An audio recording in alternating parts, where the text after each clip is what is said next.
the pillars of this nation coming from Nyanza, we are going to make President William Samoei Ruto to do a second term as the president of this republic.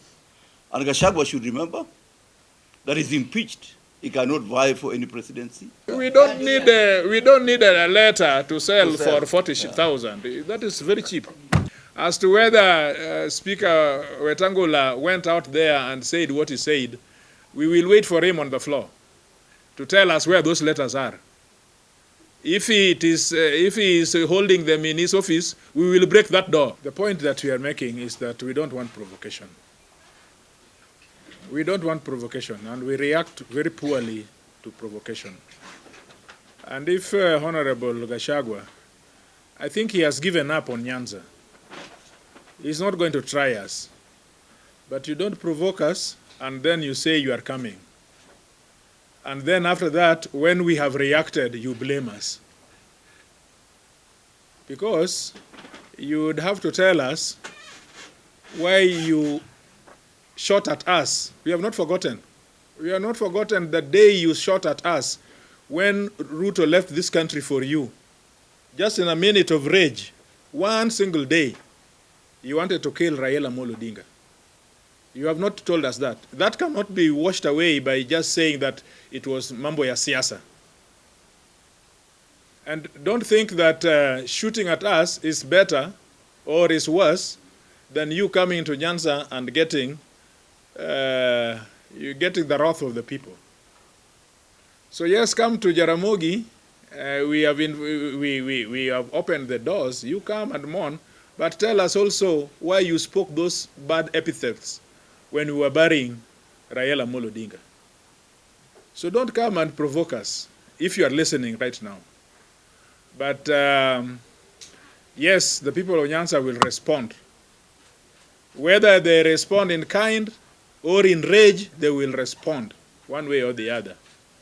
We don't want to have populations being incited to violence, but you can incite us to violence by provoking us. As to other things that he said, he's not, I don't see sense so much that he's spewing out. He could not say them here in National Assembly and we serve them with him. So now he's in Omunyoro and he's all tough. He's saying everything about everybody. But if you think Nyanza people also command respect and the vote, talk to us responsibly. Some of us are living in Nairobi.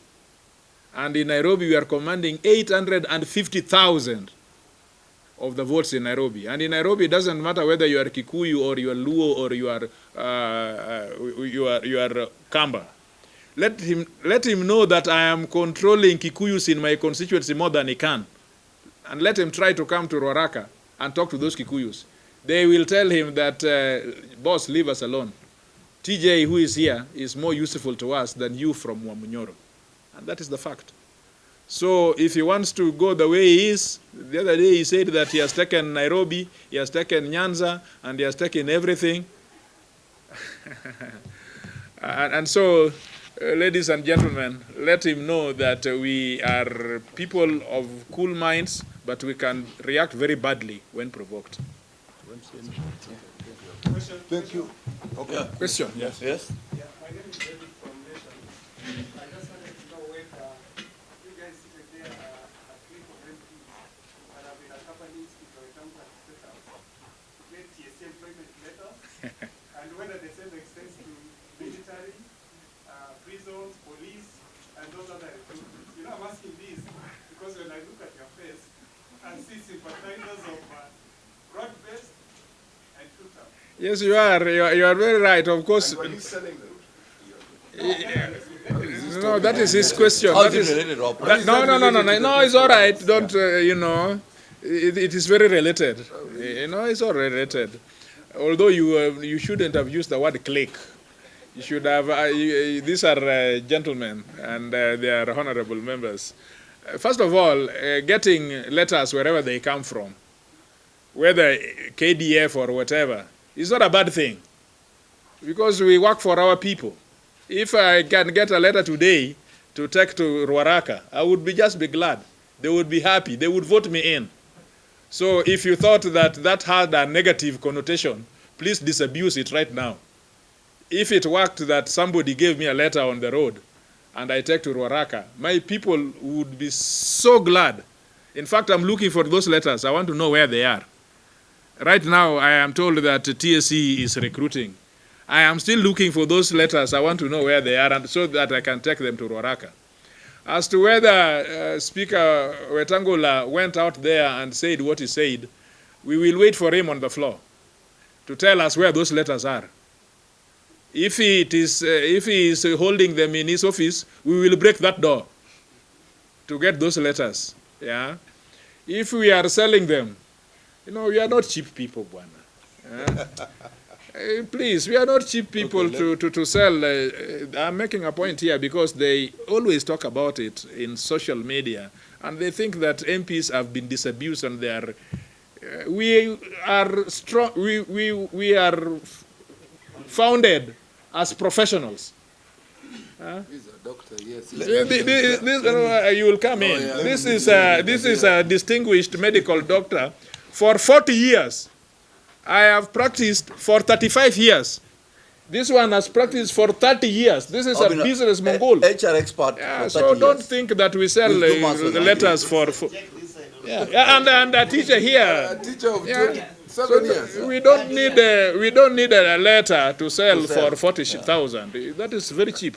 Okay, let me no, just a minute. Now, let me give you a simple, straight answer. A simple, straight answer to the question we asked. As we were sitting here, I know for myself, I know for these members, we did not accompany Honorable Wetangula to State House and given letters for TSC recruitment. I think that is the basic answer that we can tell you. Another question? See us behind the curtain. We will give you a brief as we are going. Behind the curtain. Okay, with that, I think that's enough. Thank you very much, members of the press. Yes. Yeah. Thank you very much. Let me say this. Having heard from our chairman, I think I take great exception for the utterances of the Honorable Gachagua. I want to remind him that Nyanza remains a pillar in the politics of this country. Nyanza has always helped communities in this country to ascend to power. I want to remind him, the late Jaramogi Odinga declared that without Kenyatta freedom, Kenya would not move forward. And he made Kenyatta the first president of the Republic of Kenya. Number two, the late Raila Amolo Odinga declared Kibaki Tosha. And he made people from central Kenya occupy presidency for the second time. I want to confirm, this time, the pillars of this nation coming from Nyanza are going to make President William Samoei Ruto to do a second term as the president of this republic. And Gachagua should remember that he's impeached. He cannot vie for any presidency.